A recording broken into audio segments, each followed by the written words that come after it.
Monday through Friday. You know what that means.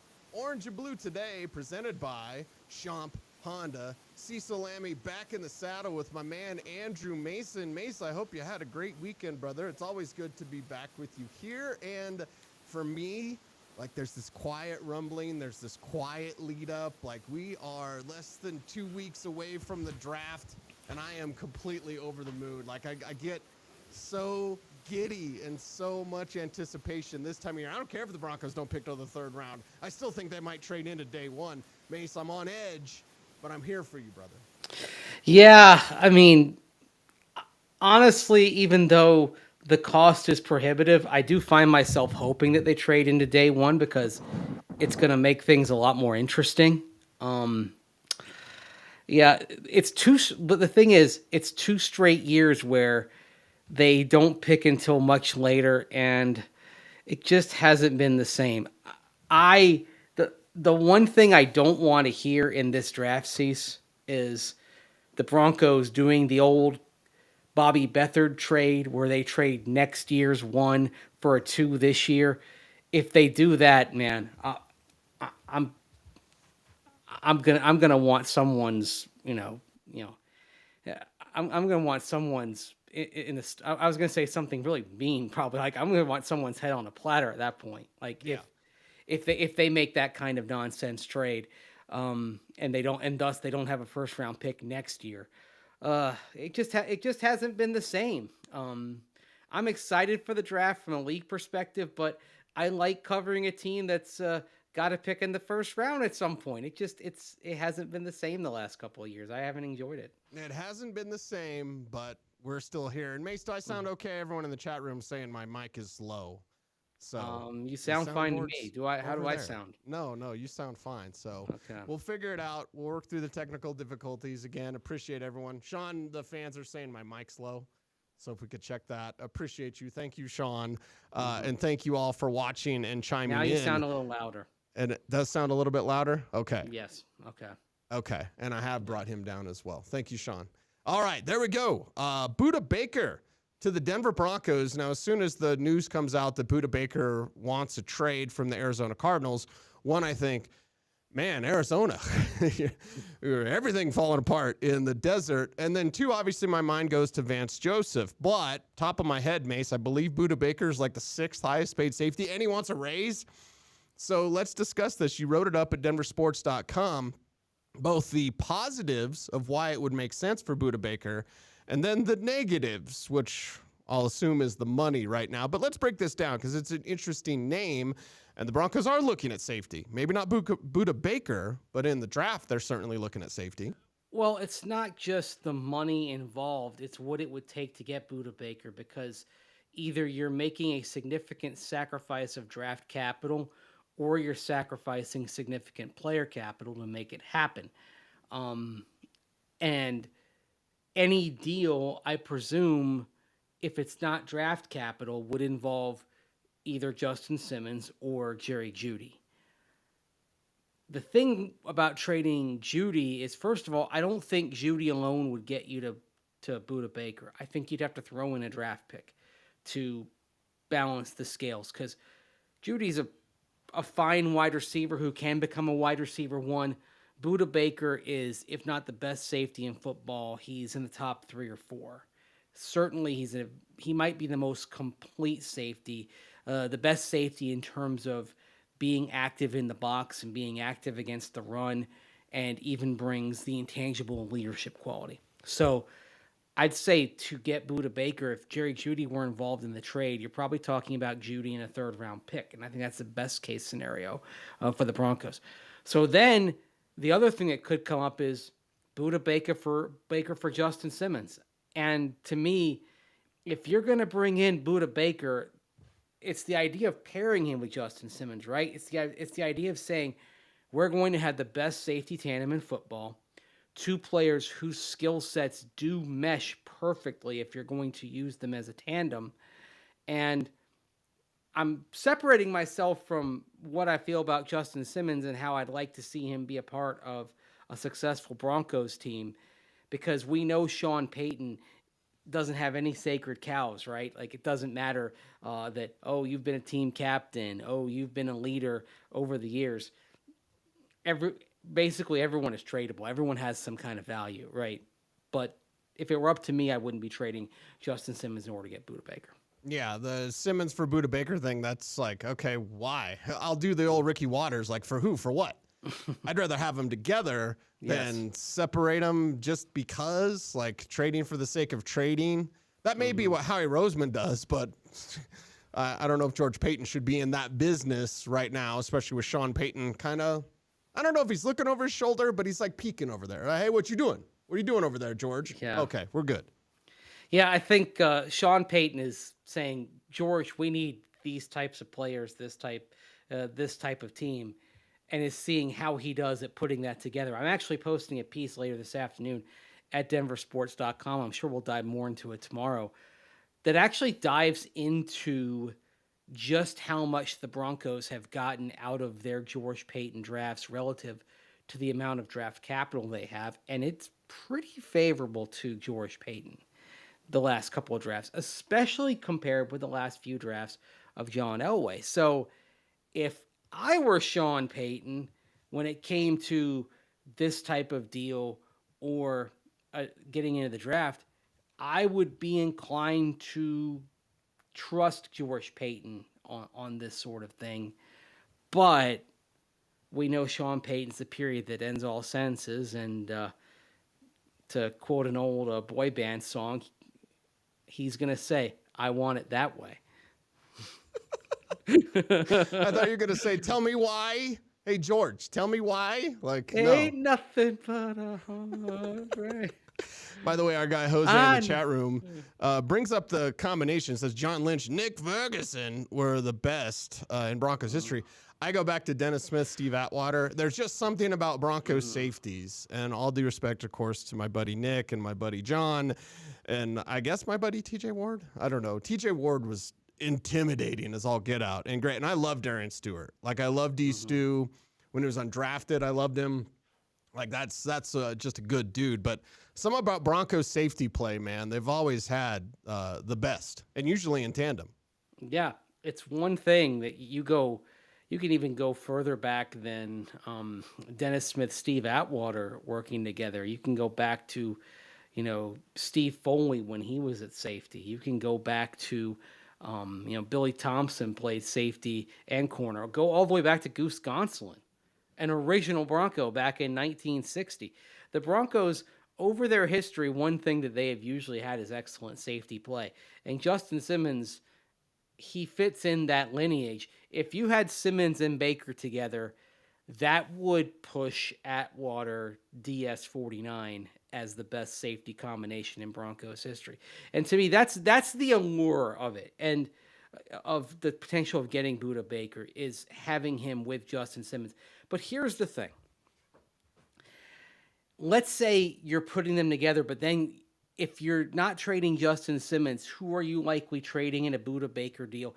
It's probably Jerry Jeudy, given everything going on with DeAndre Hopkins down in Arizona.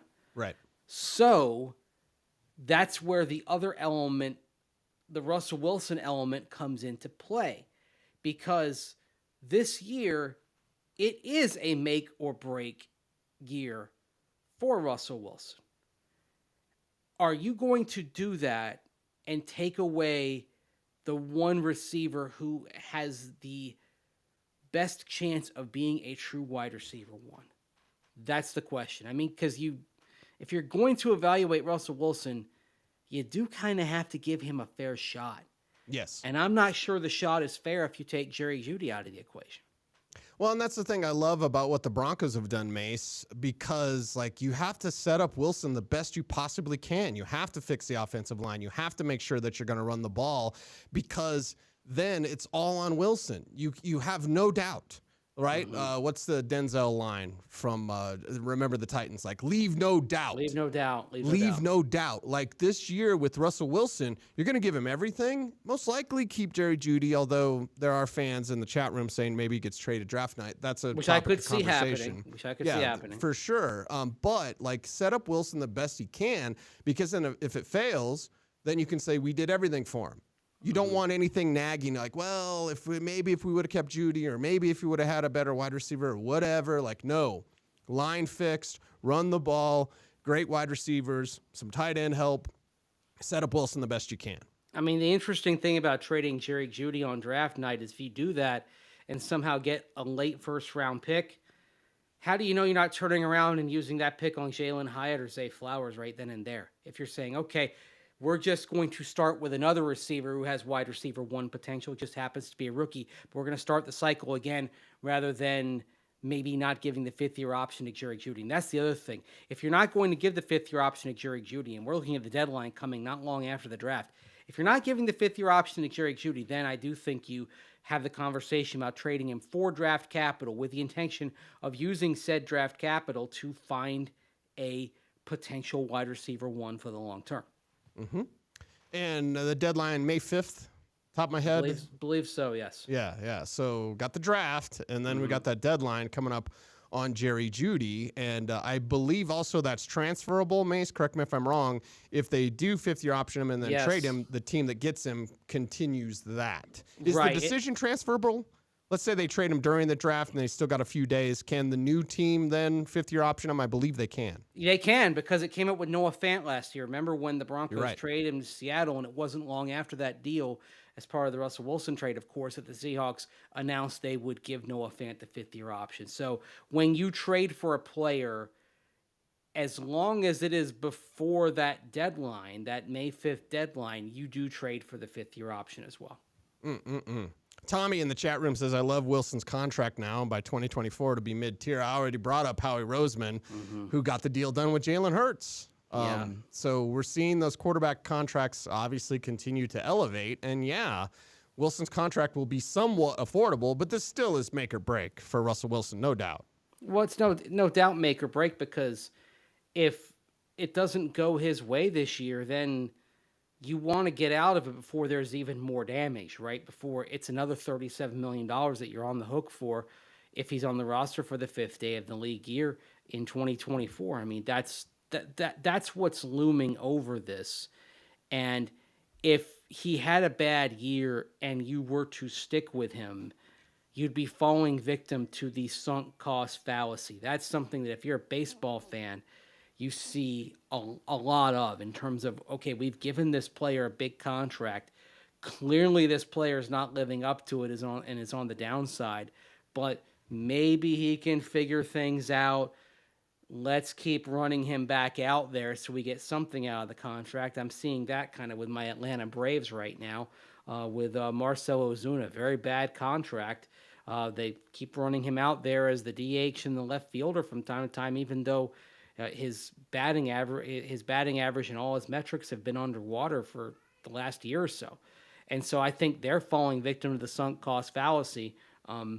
And if the Broncos get a shaky season out of Russell Wilson this year, and they do bring him back for 2024, when $37 million more kicks in, they're falling victim to that as well. It's something they have to be careful on.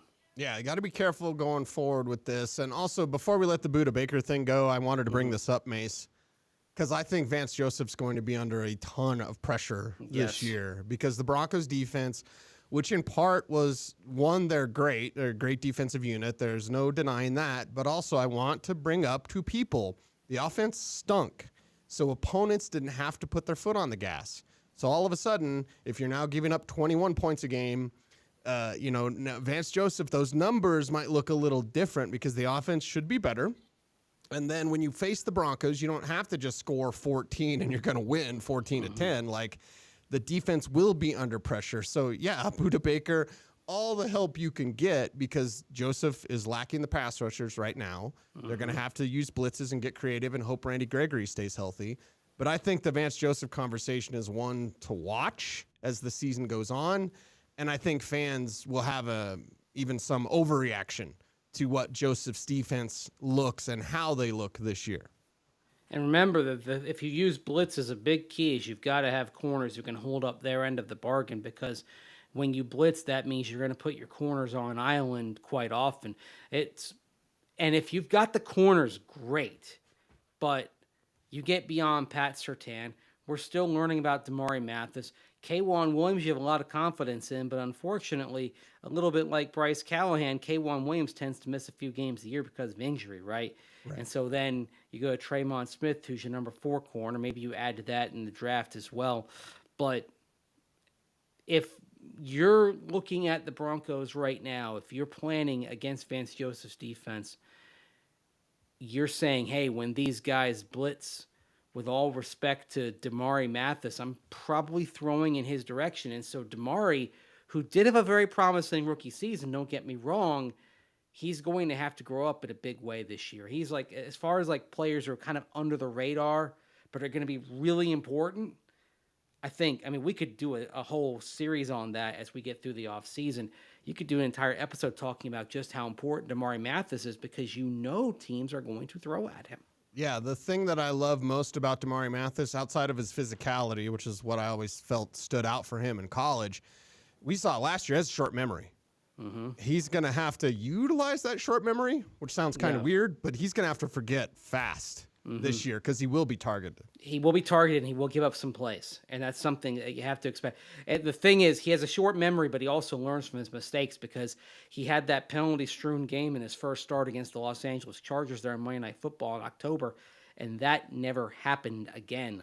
He learned from that, and that's what excites you about him. And certainly I think he can grow into it, but he's going to be under the gun, especially early this year, because you're not going to see Pat Surtain tested very often. And I'm also interested to see kind of what Vance Joseph does, because there's a lot more man coverage in his background than zone, which the Broncos have used more of the last 4 seasons. Vance Joseph's more of a Wade Phillips disciple. So we're going to see some elements that we saw back from 2015 through 2018 when Wade was there and then Vance was here, which I think Pat Surtain will do very well at, but it also means you're going to be putting an awful lot of responsibility on your slot corner and your number 2 corner. It is Orange and Blue today, presented by Champ Honda. Cecil, Lammey, Andrew Mason breaking down the latest with the Denver Broncos, and I've got Nevermore as one of our topics because, quote, the Raven, Nevermore. Cortland Sutton, the Jeff Zrebiec of The Athletic, right. Yes, yes, Raven from The Athletic. Athletic. Fine group of reporters. Jeff has been on that beat for, I don't know, a decade plus, whatever it's been. Interesting to note, the Odell Beckham Jr. move for, I guess, Lamar Jackson. We don't yet know about that. There was also a Cortland Sutton deal that was, I guess, shot down by the Broncos. Mm-hmm. What was the most interesting part of that from Zrebiec's article? Well, basically, the deal didn't happen. The Broncos wanted more than the Ravens were willing to pay. And so that leads to the question, are the Broncos overvaluing Cortland Sutton a little bit? We discussed this a little bit on Friday, myself and Jake Shapiro, when we were doing the show. And, of course, Jake's been around the Colorado Rockies for a while. And overvaluing your own players in trades is kind of a Colorado Rockies disease that goes back for quite a while and has led to deals that either didn't happen or deals that weren't made, and then the player was eventually traded and you got less because you dawdled and you thought that the player was worth this exorbitant amount and nobody else believed that. I think with Cortland Sutton, if it were me, and I don't know exactly what the Ravens offered, everything's kind of hush-hush regarding that. If somebody had offered me a 4th-round pick for Cortland Sutton, I would have been inclined to take it.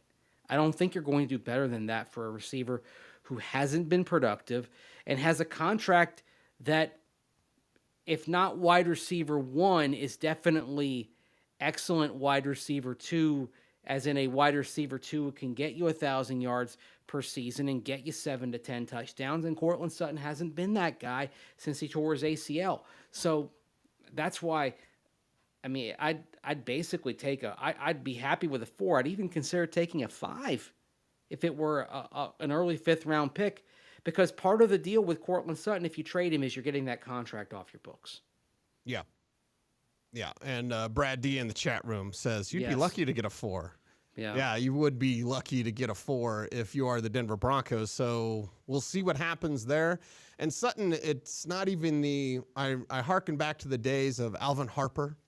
I like bringing up your old Buccaneers, Mace, because then you get a little emotional on me. But He's like, kind of an infamous old Buccaneer, yes, is yes, Alvin. Although he was done no favors because at one point he had a finger injury happen when the team trainer made a mistake and sliced open his hand. wow. Yes. That's like the Tyrod Taylor needle in the ribs thing. Yes, Okay. I mean, yeah, it happens from time to time. So Alvin Harper had some bad luck.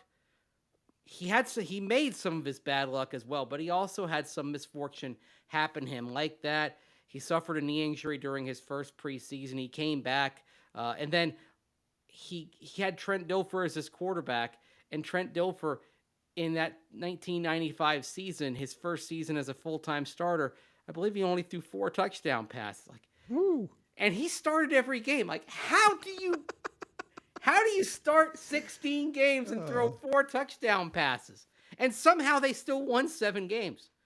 Eric Rett, baby. That's how they. That's how I was going to say, it's an Eric Rett jersey I might have to break out for you. But I bring up Alvin Harper or a Peerless Price. Mace, you'll think of someone more recent, I'm sure. But, like, it's those number 2 receivers that get that number 1 money, usually with a new team. Yeah. Sutton didn't get that, though. And the injury, like, I just don't think Sutton will ever be the same again. I say that with a heavy heart, but I also say it knowing we've had a couple of years to see him get back, and it hasn't happened.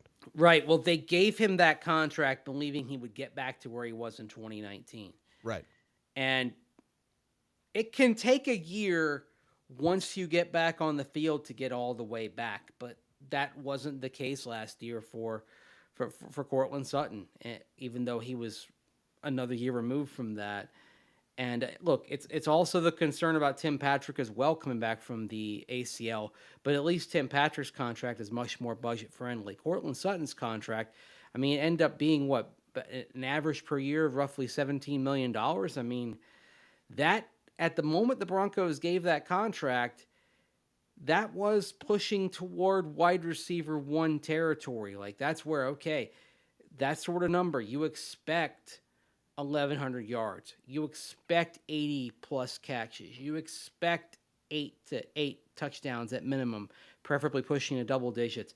And look, yeah, you've had the issues at quarterback, and those do matter, but there are plenty of receivers who have big seasons despite issues at the quarterback position. Just look at the Carolina Panthers in recent years, for example. I mean, they've had some highly productive receiving seasons, and they haven't been it at the quarterback position since Cam Newton succumbed to all those injuries. So you can't lean on the quarterback position and the lack of quality thereof as an excuse for not being productive with Courtland Sutton. It's just he hasn't been the same a player as he was since the injury. And look, he's got a long stride, but he's never been a speed burner. And the thing when I watch him play is that he lost that little tick to him that he couldn't afford to lose. Right. And that's why he's been pretty ordinary, unfortunately.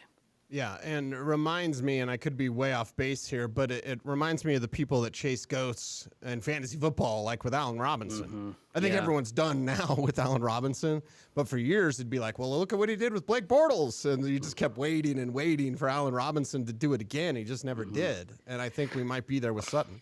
Yeah, it's unfortunate, but I'll say this: if we really kind of look back at Courtland Sutton and that season, one of the things that made it happen, he got going early in that season when Joe Flacco was the quarterback.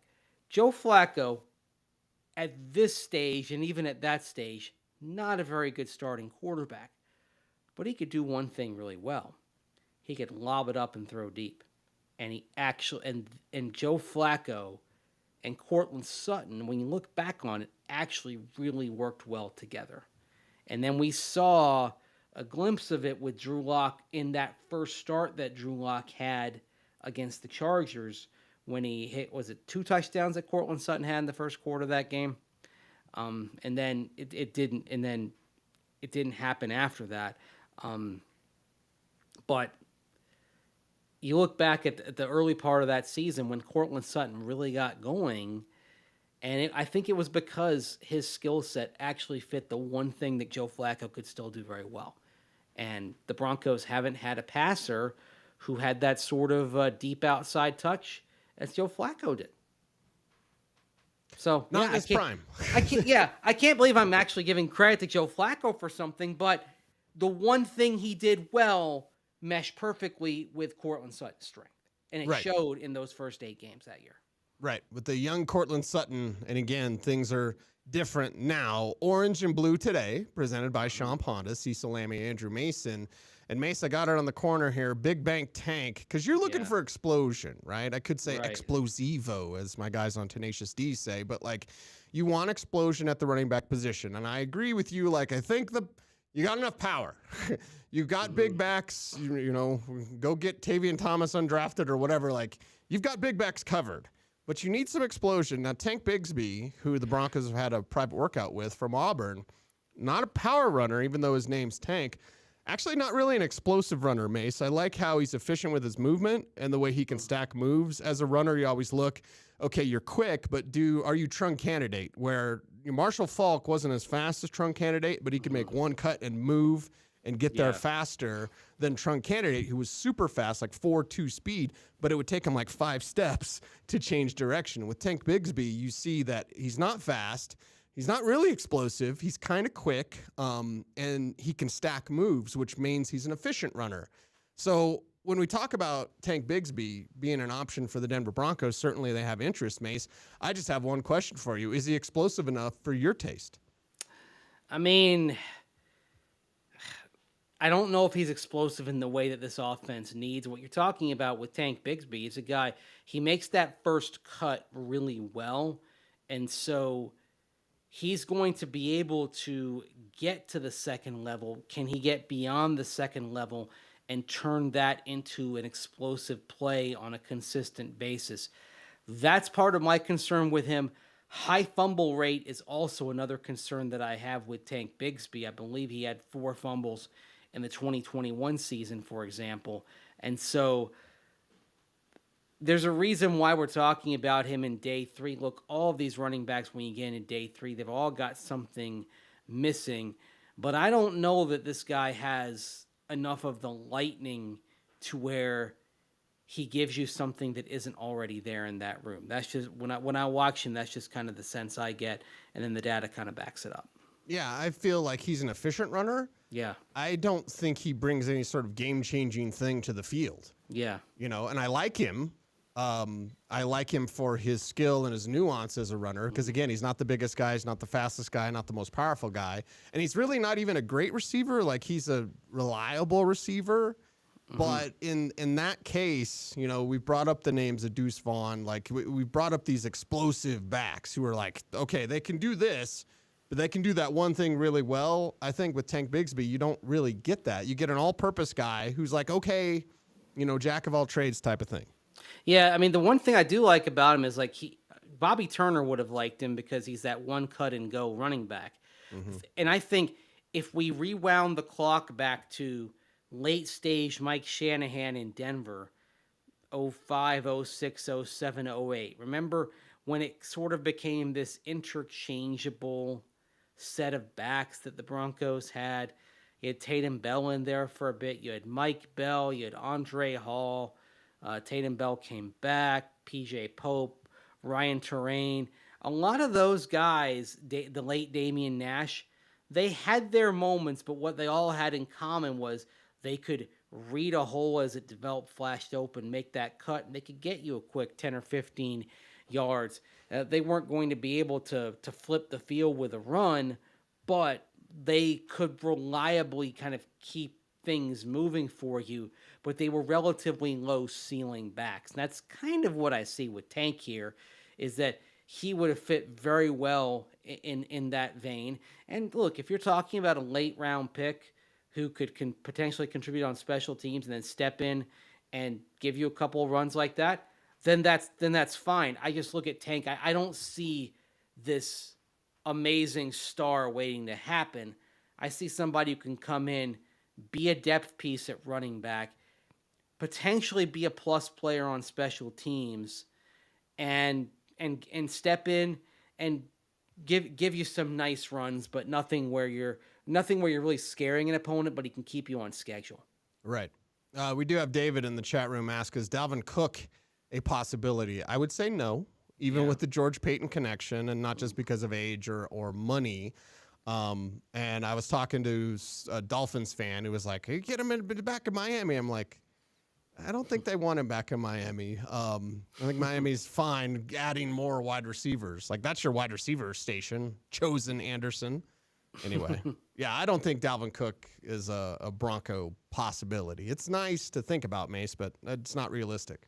Yeah, I don't think so either. It's more realistic. Someone like Tank Bigsby is more realistic. When you're talking about later in the draft, any of those possibilities I think are more realistic and reflect the way the Broncos want to go, because the way they view it, they've got one veteran in Samaje Perine, and they'll get another veteran back in Javonte Williams when he comes in, when he gets back from his injury. My guess is he starts the season on the PUP, and he's available at some point in late October. When that happens, then you've got kind of your veteran presence. I don't see where adding another veteran really brings you anything that you don't already have. And yeah, Javonte Williams, he may feel young to a lot of people, but once you've been through a season as an NFL running back, you're a veteran, right? You're seasoned. You get it, because the clock basically winds double time for running backs compared to a lot of other positions. Well, the clock has wound down on today's program. We certainly appreciate each and every one of you out there for watching Orange and Blue today, presented by Sean Ponda. And I think most of the technical issues were taken care of today. I hope. Is group text going on? Your phone wasn't blowing up at the beginning of the show, so I think we're okay. Are we good? YouTube, are we good? Twitter, are we good? The group text is quiet today. We're copacetic, my friend. We're there. He is Nice Andrew change. Mason. He's simply fantastic. We love talking about the Broncos and appreciate everyone out there. Follow him on Twitter at Mace Denver. I am at Cecil Lammey. Saying until next time, be safe, be kind, know that you are appreciated. Stay tuned, and please, if you would always, stay frosty.